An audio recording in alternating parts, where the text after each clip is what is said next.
Well, the economic fallout from the US-Israel-Iran war continues. The president of the Philippines, Ferdinand Marcos Jr., has declared a state of national energy emergency in response to the Middle East conflict and what he is calling an imminent danger that is posed to the country's energy supply.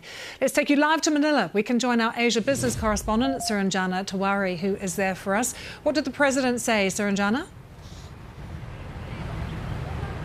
Yes, Lucy, this came in the form of an executive order which, as with the US, it allows the government to take steps, to take measures legally without having to go through Congress for approval. But this has really been bubbling under the surface. The Philippines has seen numerous price hikes since the conflict started in the Middle East.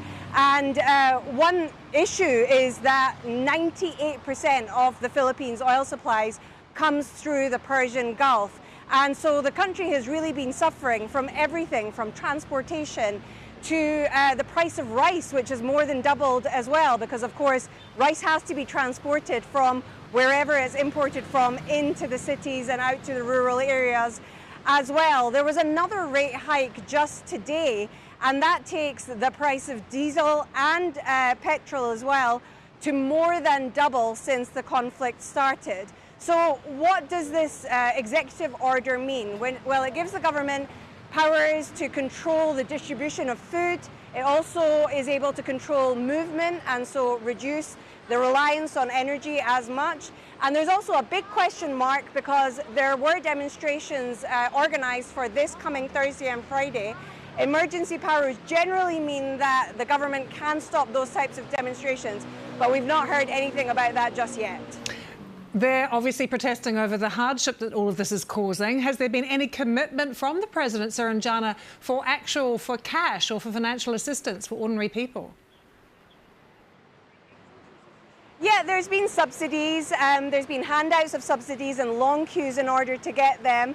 But, you know, many drivers of buses, there are these open buses that you have here in the Philippines that most people commute on. They're very colorful, and it's estimated that in Manila alone, 9 million people use those every day. But the drivers that we spoke to said those subsidies are not enough to cover the rent of those buses, and that they really need help with being able to increase prices, fares for their customers, and that's something else that the government controls. So perhaps with these measures, that could help as well.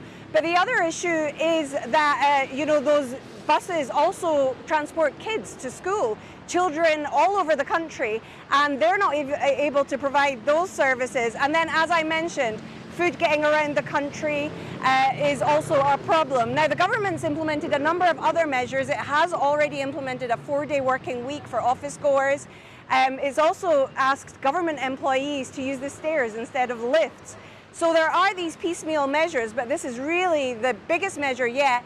And we understand that this is the first country in the world to declare some sort of emergency as a result of the disruption to oil supplies in the Middle East.